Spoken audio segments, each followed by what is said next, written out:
All right, well, welcome to Dire Den. I'm here with special guest who has made a name for himself with combining geopolitics and Dungeons and Dragons. He's also taught us how to learn dungeon design from various video games like Ocarina of Time and Diablo and Skyrim. His channel is kind of a blast from a past with a nod or homage, I guess, to Masterpiece Theater, if anybody even knows what that is. I'm glad you got it. You got the joke. Yep. I'm here with Baron to Rob. How's it going? Hi. Thanks for having me. And you are currently starting your Fight the Algorithm tour. I guess so. Yeah. No, well, I've got a video. I'm actually in the middle of writing the script right now. But I'm working on a video called "Why I Quit and Why I'm Coming Back." Basically, just detailing. I had a whole lot of like personal life stuff that all kind of coalesced and happened at the same time. But you know, I just something in my life had to give, and the YouTube channel was the thing that I needed to slack content off of. I still did some live, I still did live streaming when I could, and it was probably something I could have been more intentional of. But like most people, I'm not sure are aware how much time it takes to actually make the thoughtful level of content, or at least for me. Some people may be able to just sit in front of a camera and riff for 30 minutes and cut up a video and go. I know Professor does that for his hot takes. But for me to like be really intentional about making good, thoughtful, world building or dungeon design content, it takes me, 10 to 20 hours per video. And each one of those videos is only 6 minutes long. So if I don't have enough time in the week to make that happen, it just doesn't go. But no, I've got a few scripts written. I've got a geopolitical review of the city of Waterdeep, the rival gate of Baldur's Gate, or the rival city of Baldur's Gate. Let's see what else I've got cooking up in the works. A partnership I'm doing with the Scribe for a analysis of Janelle Jaquay's Caverns of Thracia. Oh, cool. Let's see. And the stuff I'm doing with the Scribe is really cool. They have a new VTT sound effect platform, and all of the sound effects that are curated into a room-by-room library for that dungeon, the Caverns of Thracia, will be used in the analysis of the dungeon in my video. So that'll be super fun. Whenever an arrow trap goes off, you'll hear the in the video, and you can use those in your VTT if you check out the Scribe's new tool. Gosh, it's gonna kill me. I can't remember what it's called. I'm such a terrible business partner with them. Let's see, what else do I have cooking? There's a few other things. I've got one analyzing, and this is a video I've never seen anyone do. A series of dungeon design paradigms. There's a lot of ways that you can cook a steak, but there's a few very key ways you can cook the steak that yield very specific kinds of results. And nobody has ever done a collection of all the different design paradigms for D&D dungeons. And in fact, I'm not sure many people know of any outside of perhaps the 5-room dungeon by John Four. Right. So it'll be fun to go through those. That's another video I'm cooking up. But anyway, I got a whole lot of stuff in the pipeline. I'm going to be coming back strong. And I just was. So what happened? I was winding down from one job, and I kind of I'd been in my prior job as a data architect in a marketing department for like 11 years, and I was winding down from that job and leaving my position. And I had a lot of documentation that lived in my brain that I just needed to get out so that my coworkers could be successful without me there. And also at the same time, onlining for my new job, where I now am a marketing director for a geopolitical analysis training firm. Wow. And it's a startup. So, there was a lot of work to be done and not enough time to do it in. And just as my calendar finally started to open up, the project that was Green Dragon Fest that you were a gracious host or a gracious guest of, it took probably 95 more times the amount of effort and time and commitment in order to see through and try and make it as good as possible. 95 times the amount of effort that I thought it was going to take. Yeah. But I've now like mentally and physically recuperated from Green Dragon Fest. That's now like this is you know, I now feel fully recharged and ready to hit the ground running. I'm back. We're gonna do it. All I right. hope. But yeah, I've got all kinds of stuff back. I'm gonna become strong, and I'll probably be reaching out to a number of friends that I've made, other content creators, to do collabs with them just to juice the algorithm a little bit. So this is part of that. Right. Yeah. The Fight the So, Algorithm yeah. tour. Show up on a Fight the couple other algorithm channels. tour, yeah. Yeah. Because I'm sure when I upload my first video, it's gonna be like, you get 7,000 views, where I was normally getting like 30. So, but we'll see. But you haven't been completely gone from the YouTubes, right? Because I saw you No, I saw you in an interview playing the games similar to what we're gonna do today. We're gonna do a kind of a game style interview um, with is it Deck Save Dan? I think is the name of his Deck channel. Save Dan, Dicey Conversations, yeah. Yeah, and you had a take that I actually agree with, but I was curious to hear your answer because I know you are an advocate for kind of more OSR style games like Hmm. Cairn and Shadowdark, but you had said in answer to one of your questions that you thought 5e was one of the better systems for combat. I with a huge caveat, as long as Right. everyone deeply knows the rules. Right. You know, and like, you know, if the wizard has to be thinking about what their next two turns are while they're doing their turn. If you're playing with an echelon with a quality of player that can do that, then Right. yes, 5e is absolutely it is an absolute blast. And I say that based on a number of experiences, but one in particular where I started my characters at level 11. Hmm.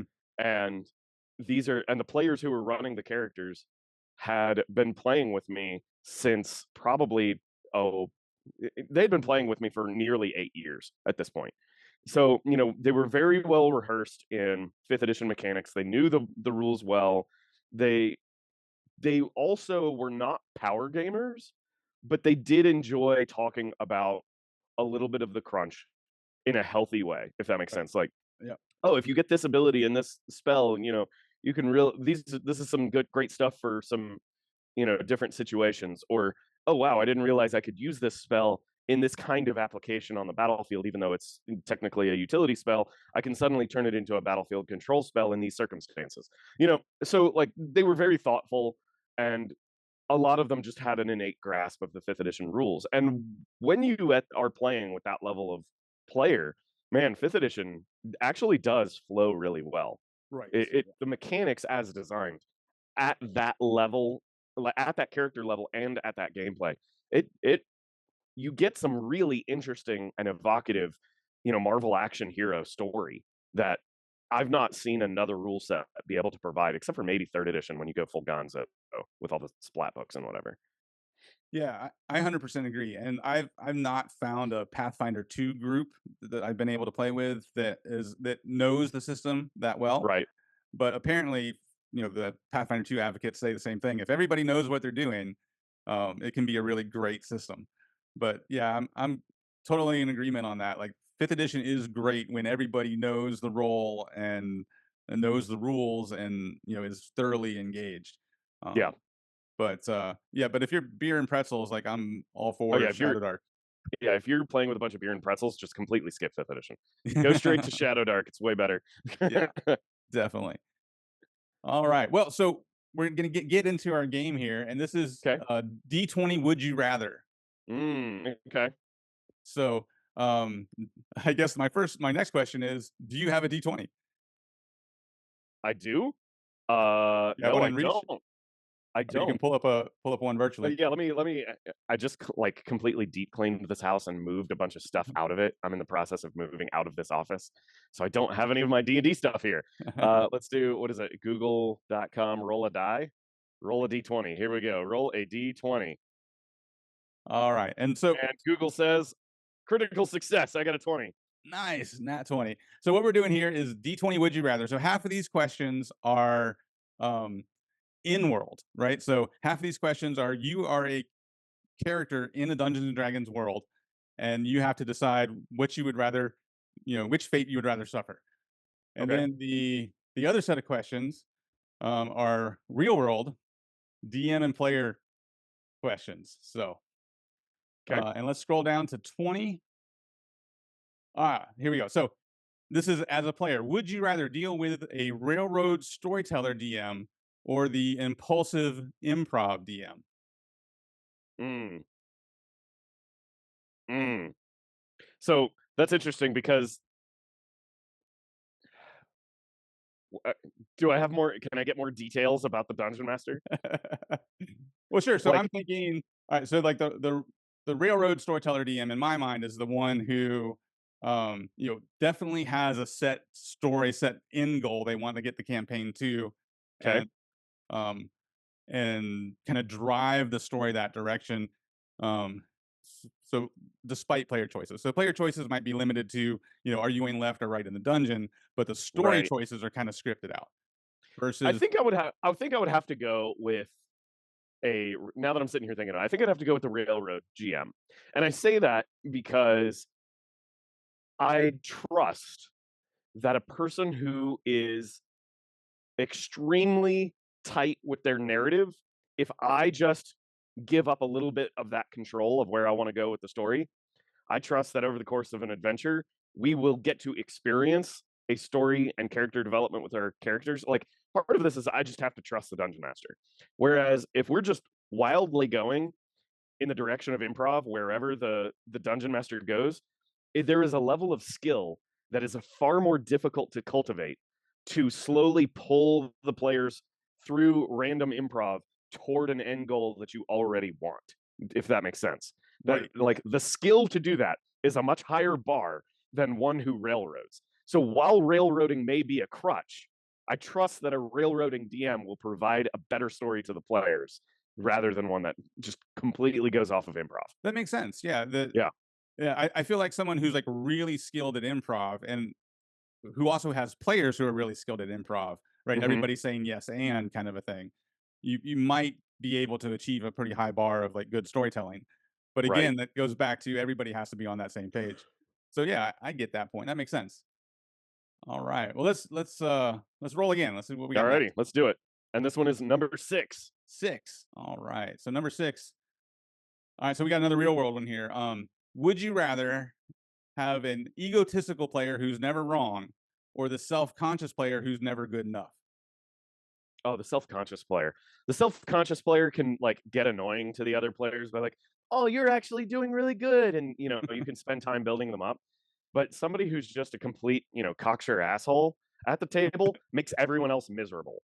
Yeah, Like, the kind of misery that an extremely unsure person bestows upon the rest of the party group is a much more sufferable kind of misery than somebody who's being a complete dick at the table because they just absolutely know everything.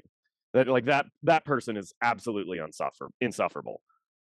so how would you deal with that as a DM? Like, what would you Kick them do out. to kick them out? Kick them out.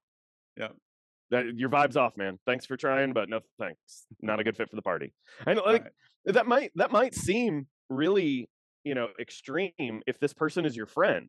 But, if you and I've talked about this on my channel a little bit, but at some point you have to make a decision. Like, and I get comments that say this is a toxic perspective, and I don't understand how people say this is toxic. At some point, you have to make a decision. Is your friendship more important, or is the game more important?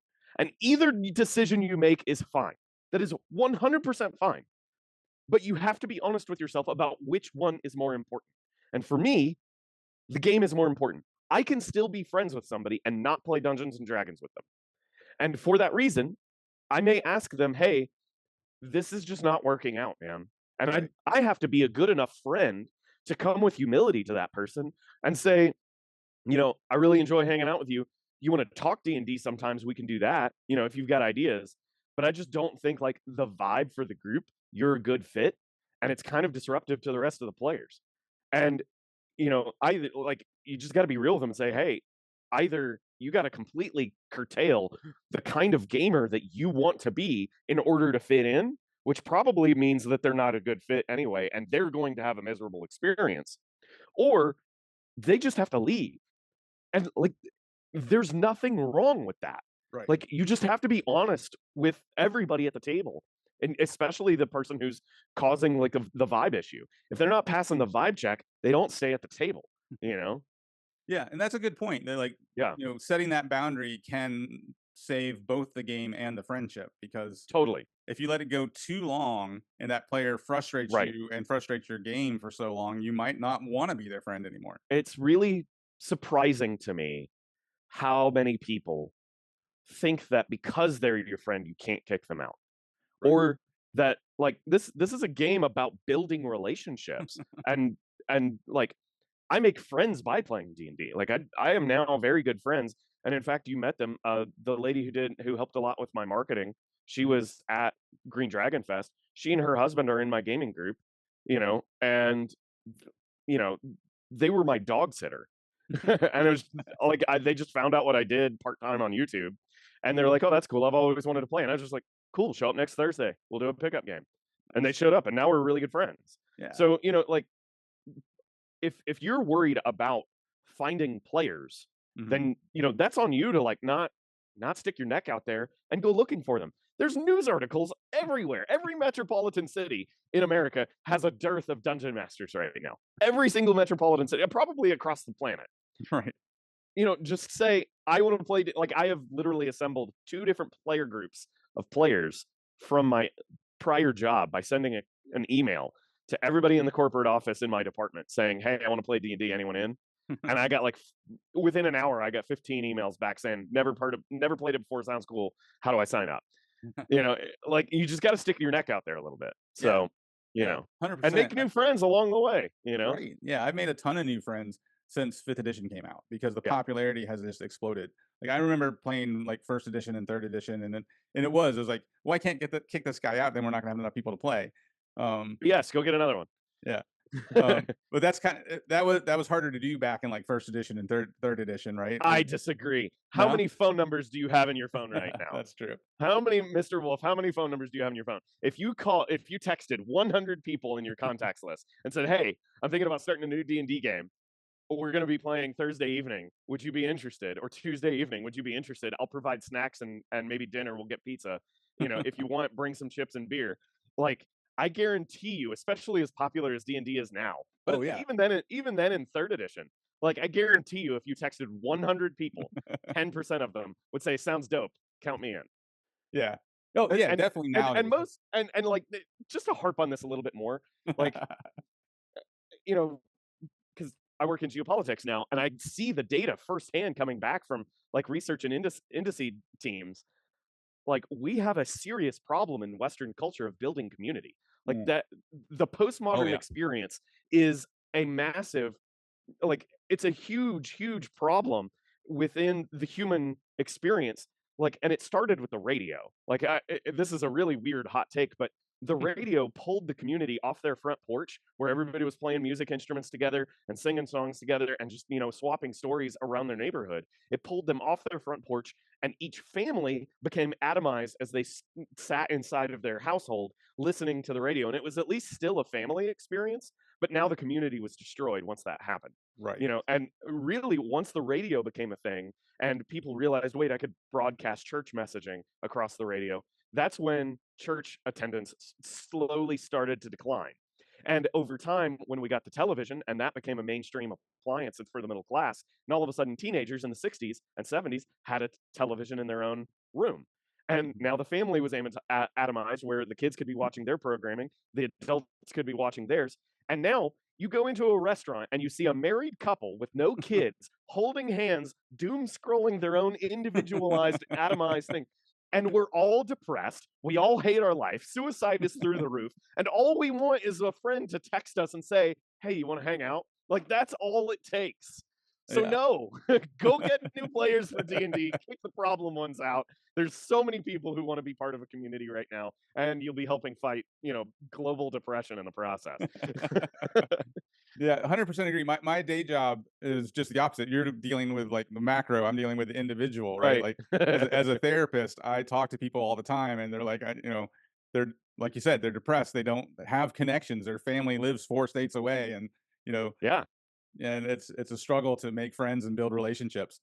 And and Dungeons and Dragons and role playing games is a great way to address that. 100%. Totally agree. Yeah. All right, so let's roll again. See what our next question is. I've already rolled. It's a 15. 15. All right. So I think this is going to be an in-world one. Okay. All right. So So in world, you're a character in the Dungeons and Dragons setting. Would you rather try to win an argument with a Kenku bard or a belligerent Etten? Would I rather try to win?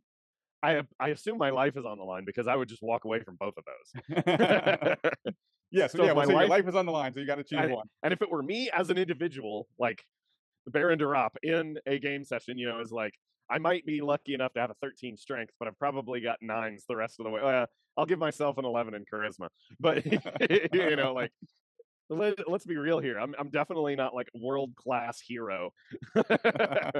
I do strength train quite a bit, but I'm a closet gym rat. But so I'll give myself a 13 strength for that +1 bonus. But there's no way I'm gonna go up against an Etten. That's just that I have no interest in being on the cusp of death saves. So I'm gonna have to go with the Kenku Bard. All right. So as annoying as it would be, you go with the Kenku bard because even if you lose the argument, you have a better chance of survival. Exactly. A belligerent Etten, I'm just dead. So I guess my thought with the Etten is like they're going to argue with themselves as much as they're going to argue with you Oh, I didn't think of that. because they have the They're two bigger, heads. and the problem is if I were arguing with the double entity, then they would be like, puny human, you're annoying, and just slap me so they can continue to their own argument. All right. Next roll is a 12. A 12. All right, let's see. Oh, so we're back to real world questions. Would you rather have the historian player who points out world building inaccuracies in your world? Like, the river doesn't flow that way, or actually, glaciers, whatever. Yeah. Exactly. Ice rings and hail do this. Yeah. There's always a wet side of the mountain and a dry side of the mountain. Right. So would you Which rather isn't have always that true, but that player or the half-ass player who barely knows the rules or their character's ability? is the half-ass player otherwise engaged in the story? Yes. Yeah. Yeah, half-ass all the day, all day long, every day, 100%. Yeah. I don't need somebody pedantically slowing down the storyline for their own mental flex. Like, let's just keep the fun moving here. So you're willing to compensate for their lack of rules knowledge during like combat and that sort of thing in order to make the story the focus. I have a player. She's an absolutely wonderful role player named Audrey, and she barely remembers some days that to make an attack roll, you first roll a d20 and then add some value, and then roll damage dice. There have been days where I just handle her dice rolls for her. Of course, she doesn't like that because she likes rolling her own critical hits. But and it's not a bother to me because like I'm already rolling 17 dice for the Horde of Kobolds anyway. Right. What's one more? And I know her character sheet better than she does. But she's an absolutely phenomenal role player. Absolutely fantastic. So Totally worth it. Yeah. yeah, totally worth it. Yeah, I definitely would prioritize story over rules, for sure. All right. Well, let's see what we got next. What's our next Okay, roll? number 11. Number 11. All right. So in world, you are a character in a D&D party. Would you rather have a rogue, a kinder rogue in your party, or a wild magic sorcerer? I don't know what a Kinder Rogue is. The kinder are the halflings from Dragonlance that are basically Okay. they're basically like kleptomaniacs because they don't understand the idea of ownership. They don't believe in property rights. Right. So, exactly. okay, so a Kinder Rogue, or what was the other one? A wild magic sorcerer. I would say I'd have to. Wild magic sorcerer, only because I don't want to be in a situation where we are suddenly up against a horde of undead and the cleric can't find his relic in order to banish the undead because old klepto over here has stolen it off of his necklace. Where's my holy symbol? Yeah, exactly. Yeah. No, I don't want to be in that situation. So I'd rather have the predictably unpredictable wild magic. Like, it's just a known that occasionally weird crap's gonna happen. I'm all okay with that. I don't want to be like reaching for the tool I need in this clutch moment, only for it to be I look over and in the teeth of some grimacing hobbit on the other end of the battlefield. Yeah. Yeah, well, with the wild magic sorcerer, as long as you stay a good 30 feet away, most of their effects are not going to hurt you. Hopefully, yeah. Right. So there's consistency in that. You just always want to stay 30 feet away from the sorcerer. Right, if possible. right. All right. Cool. Let's do a couple more of these. Okay, number 4. 4. All right. All right, so back to real world. The would you rather have the player who's the murder hobo with no backstory whatsoever, or the would-be novelist with their 5-page backstory? Murder hobo all day long. Yeah, the the idea of a character. Honestly, I find it rude in a way when a character creates this intense amount of backstory because they develop an emotional attachment to their character that is honestly undue anyway. Like Mm, your character may die in the first that's a round of good point. combat Yeah. with one critical hit, like right out of the gate. Like, what are you doing? You're creating a situation where your feelings will be hurt by the circumstances of me adjudicating the game fairly due to your prior emotional labor and affect leading up to session one. Like, what are you doing to yourself here? Uh, and it also creates an undue amount of investment or required investment on the dungeon master to participate with the backstory. And Mhm. quite honestly, I just don't have time for that. I'm gonna write it down right here on my whiteboard. Good character backstories, so I don't forget. There we go. Okay, that's another video idea. But I mean, honestly, I if I've never really had it with brand new players. And usually the only time I experience it is when a player comes to me with prior experience having only been watching like live plays like Dimension 20 and Critical Role Acquisitions Incorporated. Right, If that right. is like more than 80% of their experience with D&D, those are the players who do that.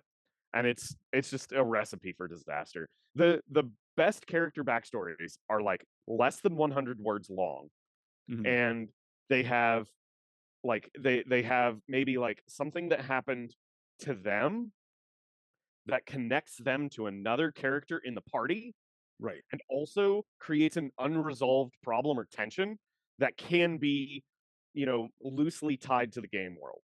Like, my brother went missing when I was a teenager. Now all of a sudden the brother can become an NPC anywhere in this game world wherever the DM sees fit, Right. and that sets you up for some really good role play. But you know, like more than 3 sentences is too long. Yeah. Well, so if you have just my brother went missing when he was a teenager, that allows the DM to put that hook in the game. But if you Right, have my brother left the family to join a cult of, Baphomet or whatever. Now right. now you're Now all of a telling the sudden I DM have I to have to include include this. Yeah. this cult of Baphomet, and also I had no intention of having a dragon cult in the game.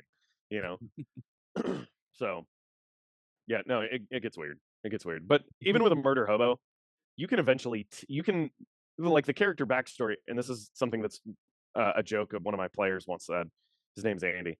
Uh, like the idea of Melf was a male elf, and his backstory when he got to level 2 is that before he was a level 2 male elf named Melf, he was a level 1 male elf named Elf or named Melf. Like that was the backstory.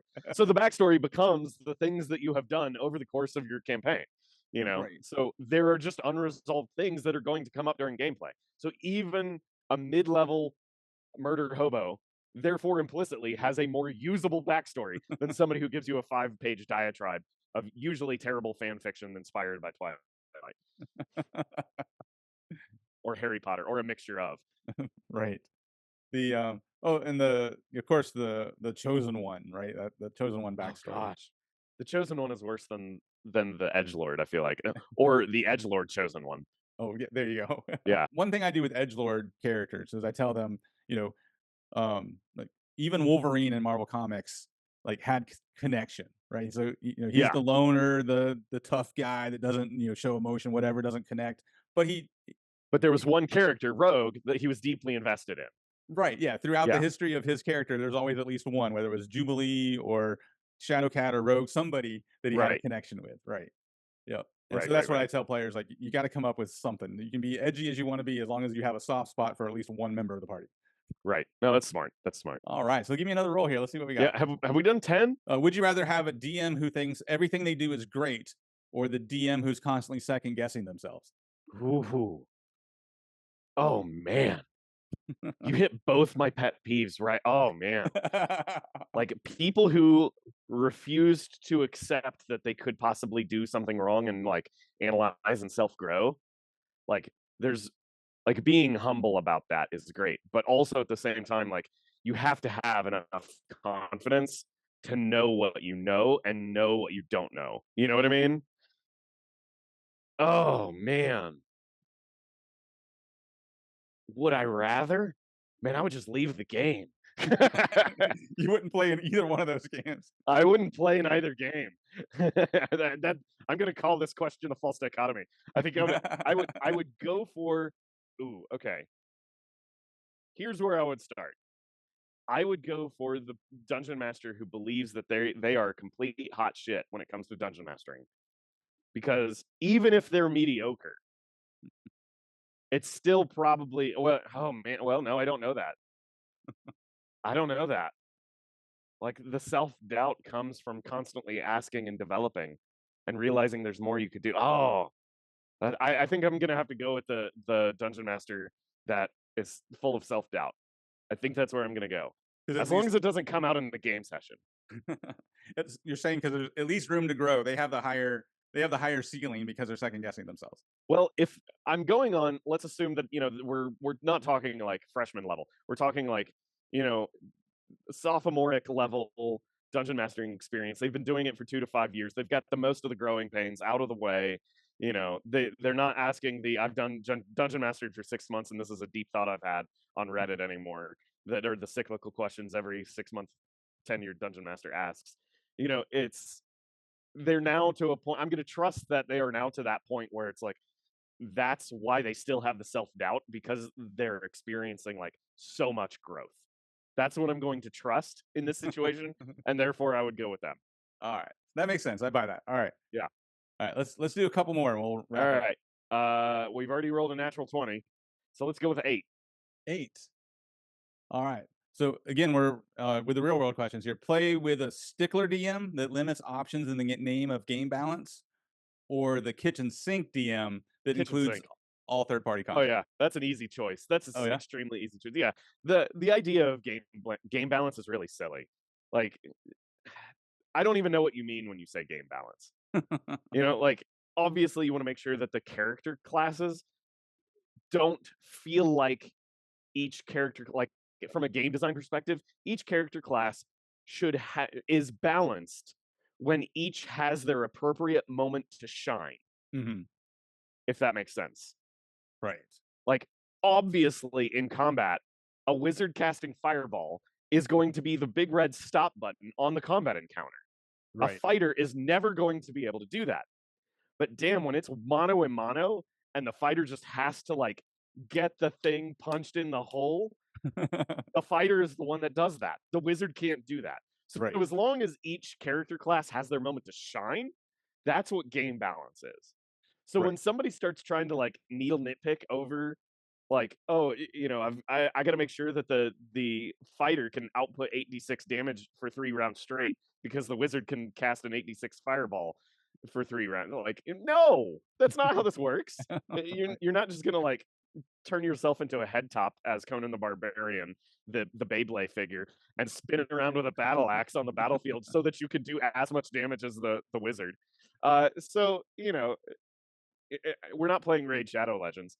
So, I think that's something you do in that game. I don't know. I've never played it. But, just anybody who frets over that kind of game balance is just not, they're fretting over the wrong things. Yeah. Well, and I contend that the issue with game balance largely came up during 3rd edition because there were so many ways to hack the game and like build overpowered characters without optimization. And then we all cried out for more balanced game, and then we got 4th edition, which was significantly better balanced because every class used kind of the same mechanics of like at will powers and daily powers and that sort of thing. Right. But it didn't feel like D&D because it didn't have that difference between the classes. So that's always been my argument about game balance. Is like they tried to make a game balance, very well balanced game with 4th edition, and nobody liked it. Well, not nobody, but a lot of people didn't like it. I mean, it felt like a war game. It didn't feel like an RPG anymore. Yeah. Right. Yeah. Yeah. Okay, so is this our last one? Yeah, let's do one more. Okay, 7. 7. All right, so this is an in-world question. Would Okay. you all right? So would you rather try to eat a swarm of rock grubs or be eaten by a gelatinous cube? Do rock grubs kill you? I'm not familiar with that monster. So the rock grubs, if they bite you, they give you an infection, like a disease that um has to be cured by magic, or else you die from it. Gotcha. But the gelatinous cube will kill you basically almost instantly. So, like within 10 seconds of getting enveloped by a gelatinous cube, you're dead. So, I would imagine that there's probably a way to capture, kill, harvest, fillet, or otherwise prepare these rock grubs that I could safely eat them in a stew and then do so. So I'm gonna go with that answer. Kind of like, is it the Japanese pufferfish that's poisonous, but if you prepare it just right, it's If a you delicacy? prepare it correctly, it's a delicacy. Yeah, Yeah. exactly. All right. Well, cool. So that was fun. I enjoyed my first attempt at D20 Would You Rather. This is Yeah, no, it great. was good. That was fun. So, anything you want to say as we wrap up? Like anything you want to plug? Any new projects you got coming up other than just getting back to content? I'm just getting back into content. That's all I got. and looking forward to a life where you're not doing 2 jobs at the same time. Yes, exactly. 3 jobs really with all the prep for Green Dragon Fest. It was That's a lot. true. Yeah, But Green Dragon Fest was so worth it. Thank you again for putting that together. It was an awesome event. not a problem. Yeah, I hope I'll be able to get like a super cut of like, a few of the testimonials and a cool down recap. Go check out Hanker and Fernale's stream on the Runehammer channel. He Mhm. did like a 30-minute cool down discussion talking about how great it was. And it's really cool to hear his perspective. Yeah, I actually watched that because I did one of my own. So yeah, Oh, we okay. we both did videos about Green Dragon Fest. So That's cool. yeah. And I think his was more about like the value of like the exclusive event versus the con. Right.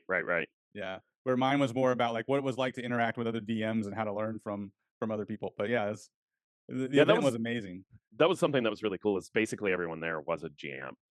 Yeah. Yeah, like there were maybe 10% of the people there were players. Everyone else was a GM. So Yeah. And the GM and game design discussions that we had over dinner were fantastic. yeah. Yeah. I had a discussion with Grace World Destroyer and Kelsey Dion about dungeon design based on Zelda games. Oh yeah. Okay, Yeah. that's cool. That was a Yeah. really cool discussion, even though I've never played a Zelda game.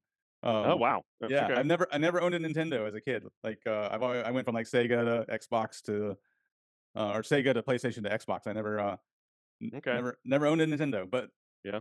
it was fascinating to hear them talk about like their takes on the whole Zelda franchise and how it relates to Dungeons and Dragons. It was cool. That's fun. Yeah, that's super fun. I wish I could have been a fly on the wall in that conversation. They might have given me ideas for a video. All right. Well, Cool. Well, thanks a it was- lot. yeah, thanks for being on the channel, and like I said, it was great meeting you at Green Dragon Fest, and maybe we can do this again sometime. Absolutely. All right. Well, take care. And to all of you, thanks again for visiting the Dire Den. And as always, remember to feed the algorithm, find me on the socials, and between now and next time, check out these videos.